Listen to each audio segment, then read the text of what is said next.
नमस्कार, ये आकाशवाणी चंडीगढ़ है। अब आप चंदन शर्मा से प्रादेशिक समाचार सुनिए। सरकार ने सभी तरह के आतंकवाद की रोकथाम और आतंकी गतिविधियों को धन मुहैया कराने के खिलाफ नई राष्ट्रीय आतंकवाद विरोधी नीति और रणनीति प्रहार का अनावरण किया। ये रणनीति आतंकवाद के बढ़ते खतरों से निपटने के लिए एक व्यापक व्यवस्था प्रस्तुत करती है। इसमें आतंकवाद को रोकने और उसका मुकाबला करने के लिए सक्रिय दृष्टिकोण अपनाया गया है। मंत्रालय ने बताया है कि हालांकि खतरों का स्वरूप लगातार बढ़ रहा है और नई चुनौतियां सामने आ रही हैं, फिर भी देश सभी तरह के आतंकवाद का विरोध करने के लिए दृढ़ संकल्पित है।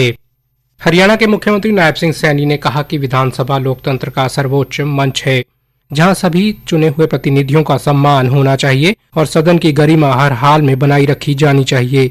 मुख्यमंत्री कल विधानसभा की कार्रवाई के उपरांत पत्रकारों से बातचीत कर रहे थे।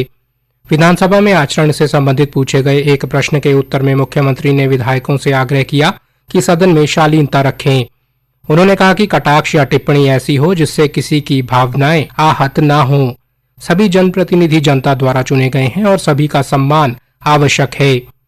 एक अन्य प्रश्न के उत्तर में मुख्यमंत्री ने कहा कि कांग्रेस हमेशा गुमराह करने वाले बयान देती है और उसके पास कोई ठोस मुद्दा नहीं है।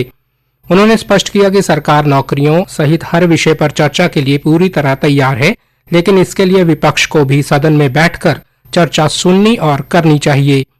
मुख्यमंत्री ने कहा कि कांग्रेस शासनकाल में भी मनरेगा का नाम कई बार बदला गया। वर्तमान में VBG रामजी ग्रामीण के अंतर्गत 125 दिन के रोजगार की गारंटी दी गई है। काम के दायरे का विस्तार किया गया है और देश भर के मजदूर सरकार के इस फैसले का स्वागत कर रहे हैं। हरियाणा की स्वास्थ्य मंत्री आरती सिंह राव ने बताया कि सोनीपत के जिला अस्पताल में digital x-ray machine, advance life support ambulance और MRI स्कैन सेवाएं शीघ्र ही उपलब्ध करवाई जाएंगी। सोनीपत जिले में कैथ लैब स्थापित करने का प्रस्ताव भी विचाराधीन है। स्वास्थ्य मंत्री हरियाणा विधानसभा के बजट सत्र के दौरान सदन के एक सदस्य द्वारा पूछे गए सवाल का जवाब दे रही थी। आरती सिंह राव ने बताया कि फिलहाल सोनीपत में 200 बिस्तरीय जिला सिविल अस्पताल राष्ट्रीय राजमार्ग राह के पास स्थापित है।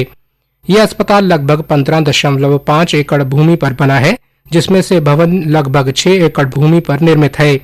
इसके अलावा 138 करोड़ रुपए की लागत से 100 बिस्तरीय मातृ एवं शिशु देखभाल ब्लॉक निर्माणाधीन है। इससे सोनीपत के जिला सिविल अस्पताल की बिस्तर क्षमता मौजूदा 200 बिस्तरों से बढ़कर 300 हो जाएगी। उन्होंने बताया कि मौजूदा अस्पताल भवन की विशेष मरम्मत के लिए 5 करोड़ 33 लाख रुपए स्वीकृत किए गए हैं। सोनीपत के जिला सिविल अस्पताल में चिकित्सा, छाती रोग, सामान्य शल्य चिकित्सा, अस्थि रोग, स्त्री रोग, नेत्र रोग, ENT, बाल रोग, पैथोलॉजी, त्वचा रोग, एनेस्थीसिया आदि विशेषज्ञ सेवाएं उपलब्ध हैं। CT स्कैन व डायलिसिस सेवाएं PPP मोड पर प्रदान की जा रही हैं। श्री विश्वकर्मा कौशल विश्वविद्यालय में कल पौधारोपण महाअभियान की शुरुआत की गई। इस महाअभियान के अंतर्गत विश्वविद्यालय परिसर में 11,000 पौधे लगाए जाएंगे।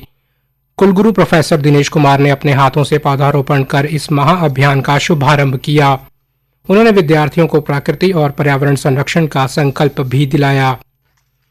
फरीदाबाद में थैलेसीमिया से पीड़ित 4 बच्चों की नियमित जांच के दौरान 2 बच्चे HIV संक्रमित पाए गए, जबकि 2 अन्य बच्चों में हेपेटाइटिस C की पुष्टि हुई है।